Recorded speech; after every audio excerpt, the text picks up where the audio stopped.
ஓம் சாந்தி. 27/5/2024 B K. Surajbhai அவர்கள், mount Abu, Rajasthan. நாம் வியக்தத்திலிருந்து அவ்வியக்தமாக வேண்டும், அதாவது பரிஸ்தா ஆக வேண்டும்.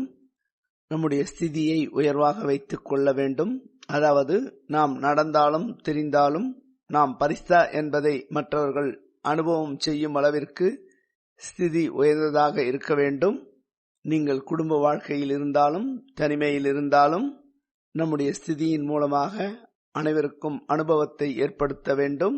கடந்த கால வாழ்க்கையின் பதிவுகள் சிறிதளவு கூட நம்முடைய புத்தியில் இருக்கக்கூடாது. அனைத்தையும் அழித்துவிட வேண்டும்.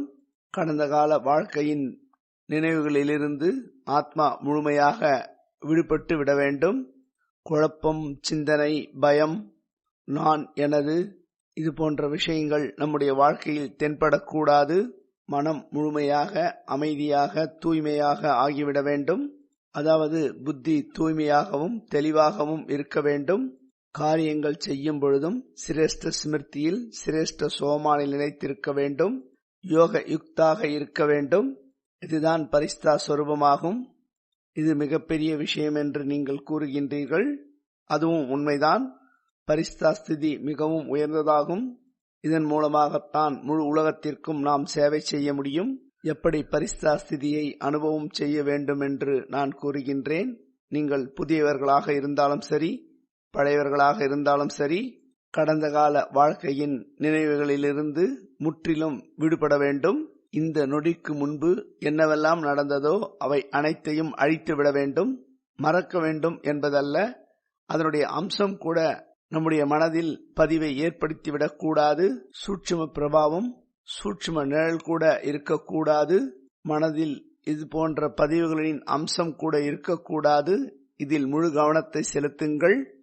நாம் செய்த கர்மத்தின் துக்கங்கள் மனதில், அதாவது ஆழ்மனதில் பதிவை ஏற்படுத்தி இருக்கும். அதை முற்றிலும் அழித்துவிட வேண்டும். ஒருவேளை அது போன்ற பதிவுகள் இருந்தால் குஷி நிறைந்த முகம், பவித்திரமான பொலிவான முகத்தை நீங்கள் தாரணை செய்ய முடியாது. மற்றும் நம்முடைய அலௌகீக முகத்தை மற்றவர்களுக்கு காண்பிக்க முடியாது. ஆகவே முகத்தின் பொலிவுடன் தூய்மையின் பொலிவும் முகத்தில் மற்றவர்களுக்கு தென்பட வேண்டும். இதில் கவனத்தை செலுத்துங்கள். நாம் வீணான விஷயங்களிலிருந்து முற்றிலும் விடுபட வேண்டும். இது மிகப்பெரிய குறிக்கோள் என்று நீங்கள் கூறலாம். இன்றைய காலகட்டத்தில் வீணான விஷயங்கள் அதிகமாக பார்க்கின்றோம், கேட்கின்றோம்.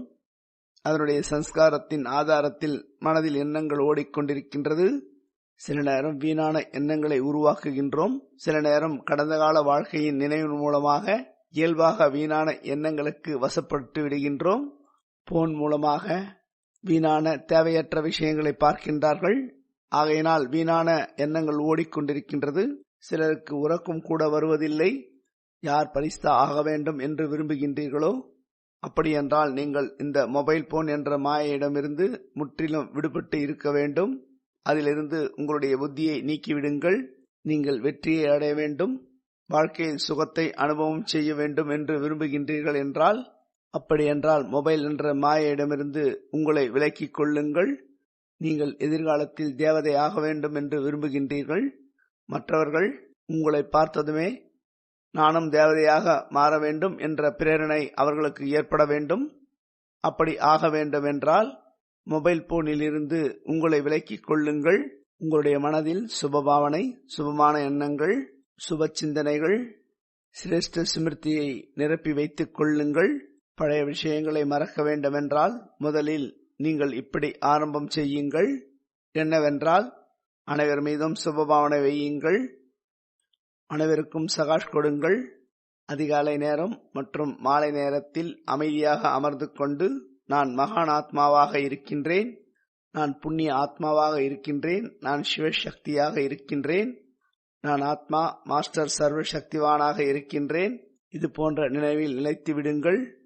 இது போன்ற ஸ்மிருதியில் முழுமையாக நிலைத்திருந்து எண்ணங்களை உருவாக்குங்கள். அனைத்து ஆத்மாக்களும் சுகத்தை அனுபவம் செய்ய வேண்டும். அனைவரும் சுகமானவர்களாக மாற வேண்டும். அனைவருக்கும் நன்மை ஏற்பட வேண்டும்.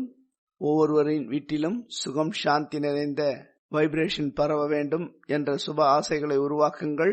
அனைவர்களும் நோயற்றவர்களாக ஆக வேண்டும். ஒவ்வொரு ஆத்மாவும் தடைகளற்றவர்களாக இருக்க வேண்டும். இது போன்ற சிந்தனைகளை உருவாக்குங்கள்.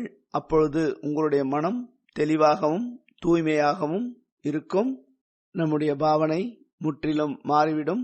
சுபபாவனை நம்முடைய மனதில் நிரம்பிவிடும்.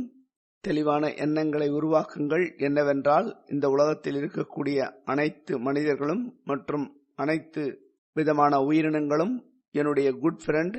அனைவரும் எனக்கு உதவிகளை புரியக்கூடியவர்கள். இந்த உலகத்தில் யாரும் எனக்கு எதிரியோ தவறானவர்களோ அல்ல. அனைவரும் நல்லவர்களே. அனைவரும் என்னுடைய நண்பர்கள். நான் அனைவருக்கும் நண்பனாவேன். 5 தத்துவங்களும் எனக்கு உதவிகளை செய்து கொண்டிருக்கின்றது மற்றும் என்னுடைய நண்பர்களாவார்கள்.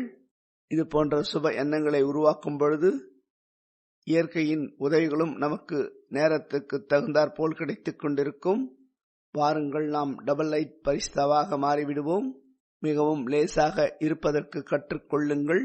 அனைத்து சுமைகளையும் பாபாவிடம் அர்ப்பணம் செய்துவிட்டு உங்களை லேசாக வைத்துக் கொள்ளுங்கள்.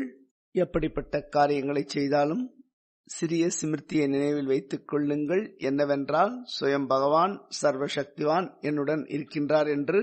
அப்பொழுது பாபாவின் உதவிகள் உங்களுக்கு கிடைத்துக் கொண்டே இருக்கும் மற்றும் பாபா நம்முடன் இருக்கின்றார் என்ற அனுபவங்கள் அதிகரிக்கும்.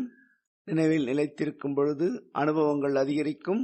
அதனுடைய சக்திகள் நமக்கு கிடைத்துக் கொண்டே இருக்கும். நம்முடைய மனவளம் அதிகரித்துவிடும். ஓம் சாந்தி.